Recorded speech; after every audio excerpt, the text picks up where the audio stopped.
Salut à tous et bienvenue sur Dialogue Lent. Aujourd'hui, on va parler de comment organiser un super week-end entre amis et de nos projets pour le futur proche. Oui, ça promet d'être intéressant. N'oubliez pas de vous abonner et d'activer la cloche pour ne rien manquer. La première étape pour organiser un week-end entre amis, c'est de proposer une idée simplement. Tu sais, souvent on hésite à le faire par peur de déranger. Mais en fait, c'est tout simple.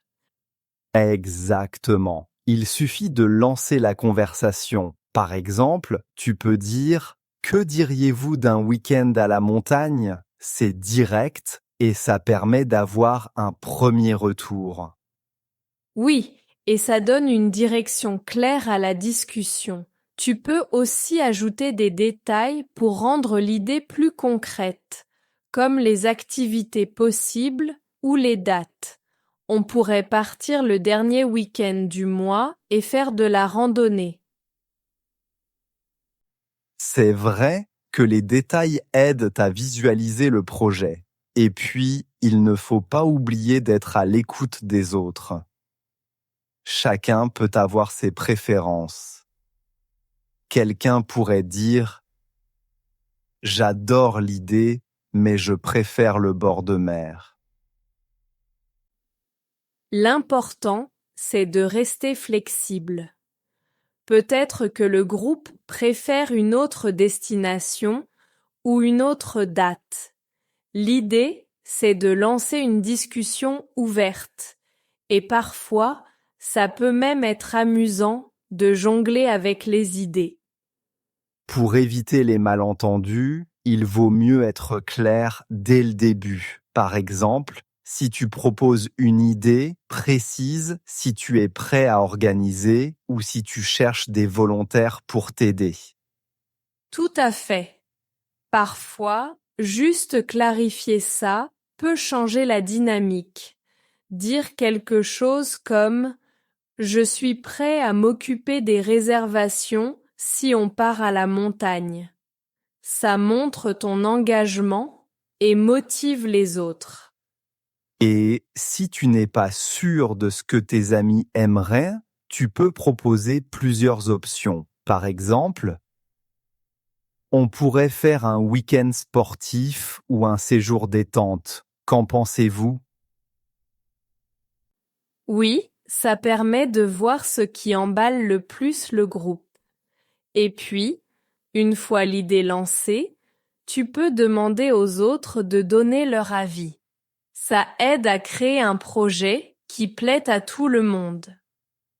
Proposer une idée simplement, c'est vraiment essentiel pour démarrer. Et n'oublions pas, l'objectif principal, c'est de passer un bon moment ensemble. Alors, autant commencer par une proposition claire et ouverte. Et surtout, ne pas hésiter à relancer la conversation si elle stagne. Parfois, une première proposition ne fait pas réagir tout de suite, mais ça ne veut pas dire qu'elle n'intéresse pas. Alors, une fois que l'idée est lancée et bien accueillie, il est temps de s'organiser concrètement. Par où commencer? D'abord, il faut choisir une date qui convient à tout le monde. Avec nos agendas souvent chargés, ce n'est pas toujours facile. L'astuce, c'est de créer un sondage en ligne. Quelle date vous convient le mieux? Cela permet de voir rapidement les disponibilités du groupe. Absolument. Et une fois la date fixée, il faut penser à la logistique. Par exemple, comment se rendre à la destination choisie? Est-ce que tout le monde est d'accord pour prendre le train ou préfère-t-on organiser un covoiturage? Pour répartir les tâches, chacun pourrait s'occuper d'un aspect spécifique. Transport, hébergement ou même les repas. Oui, et en parlant d'hébergement, il est important de réserver à l'avance, surtout si vous partez en haute saison. Regarde les options disponibles en fonction du budget de chacun. Par exemple, un gîte pour un groupe peut être moins cher et plus convivial qu'un hôtel. Vérifiez aussi les avis en ligne pour ne pas avoir de mauvaises surprises. Et n'oublions pas l'organisation des repas. Cela peut être une belle opportunité de cuisiner ensemble. On peut faire une liste des courses à l'avance et décider si on préfère apporter des plats préparés ou cuisiner sur place. Cela évite les dépenses imprévues et garantit que tout le monde contribue. C'est vrai que cuisiner ensemble peut être très amusant et renforcer l'esprit de groupe. Et pour les activités, il est utile de prévoir quelques options à l'avance tout en laissant de la place pour la spontanéité. Par exemple, organiser une randonnée le premier jour, puis laisser le choix libre pour le lendemain. Oui, prévoir des activités sans surcharger le planning permet de profiter du moment présent. Et puis, cela laisse de la place aux imprévus qui sont souvent les meilleurs souvenirs. Pense aussi à vérifier la météo à l'avance pour ajuster les plans si nécessaire. Et bien sûr, la communication est clé. Créer un groupe de discussion sur une application de messagerie est pratique pour échanger rapidement les informations. Ça permet aussi de partager des idées de dernière minute ou des photos pendant le week-end. Tout à fait. Et surtout, ne pas se stresser si tout ne se passe pas comme prévu. L'important, c'est de passer du bon temps ensemble. Après tout, un week-end entre amis, c'est avant tout pour se détendre et s'amuser. Garder cet état d'esprit permet de profiter pleinement du moment. Oui, l'essentiel est de rester flexible et de s'adapter. Un bon plan, c'est celui qui laisse de la place à l'improvisation. Et surtout, garder à l'esprit que le but est de renforcer les liens d'amitié. Ce week-end doit être un moment de partage et de rire.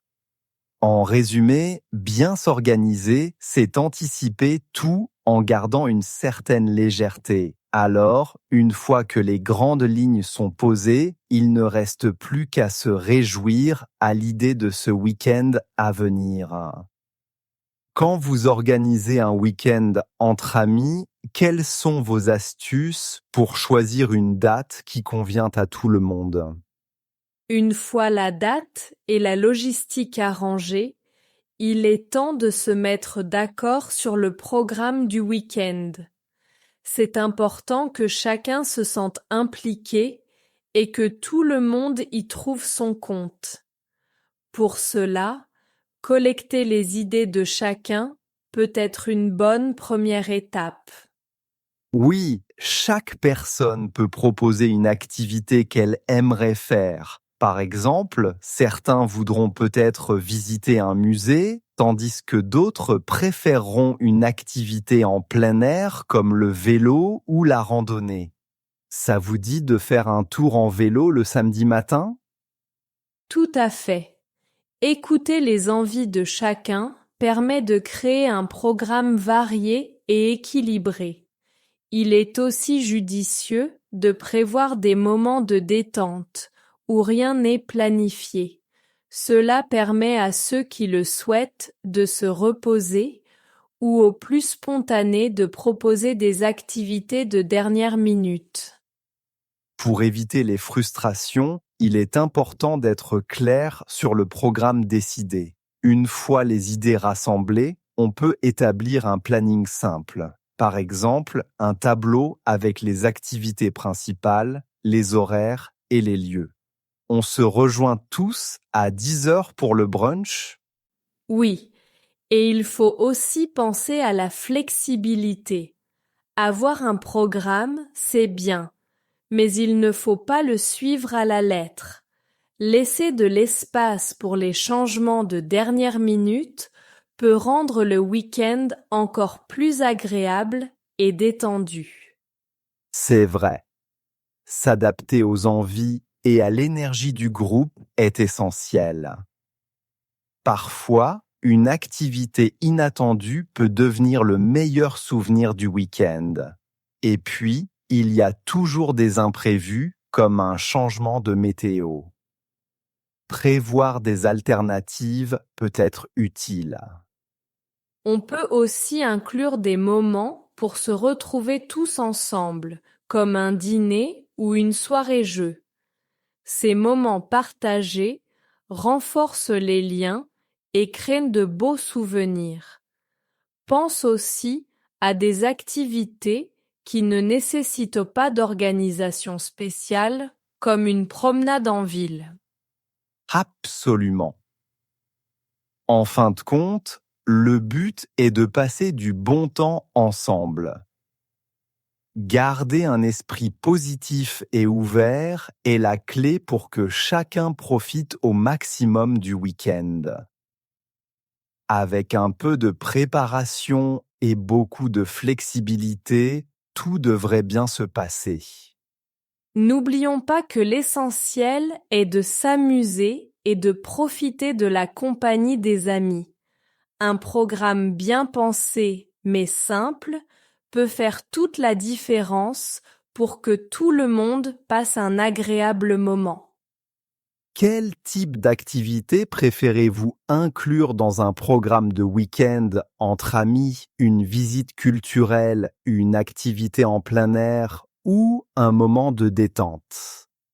Maintenant que nous avons un programme en tête, il est temps de confirmer les décisions de manière naturelle.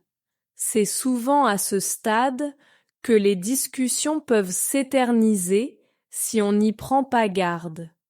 Il est important de s'assurer que tout le monde est d'accord, mais sans que cela devienne un débat interminable.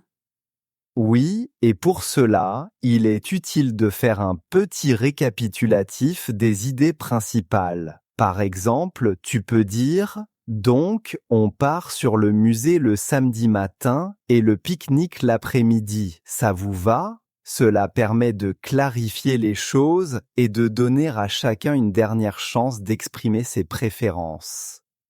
Exactement.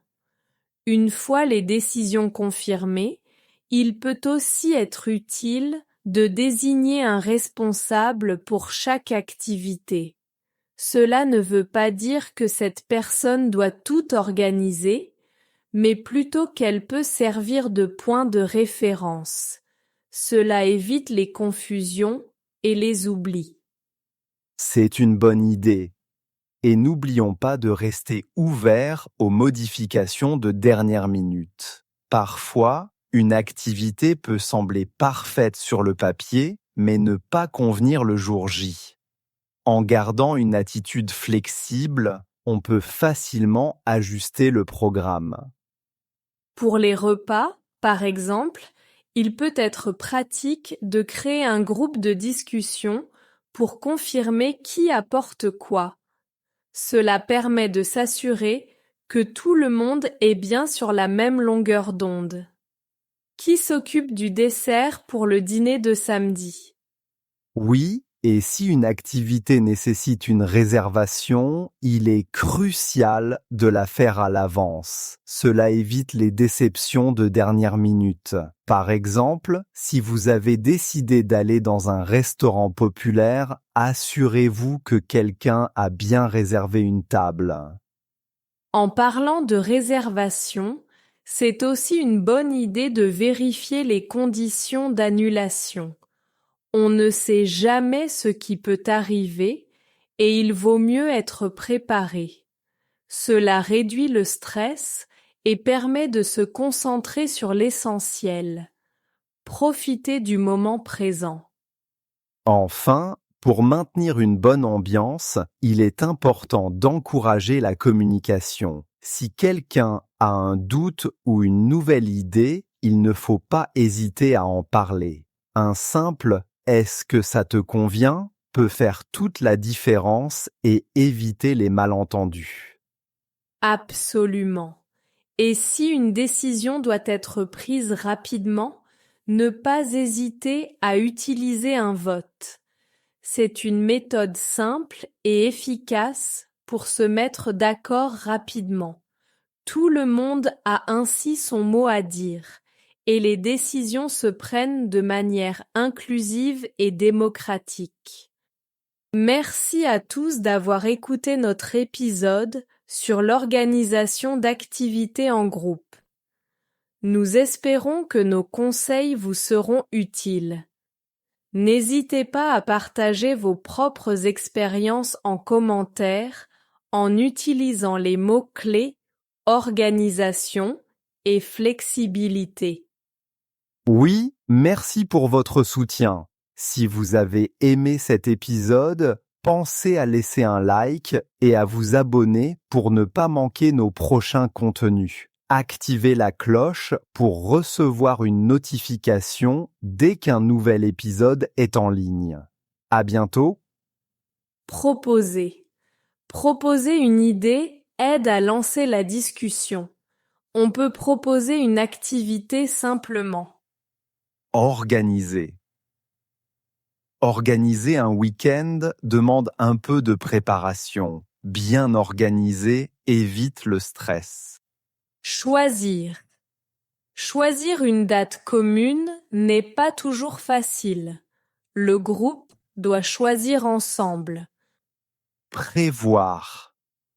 Prévoir des activités aide à structurer le week-end. Il est important de prévoir aussi du temps libre. Confirmer. Confirmer les décisions évite les malentendus. Il vaut mieux confirmer avant le départ.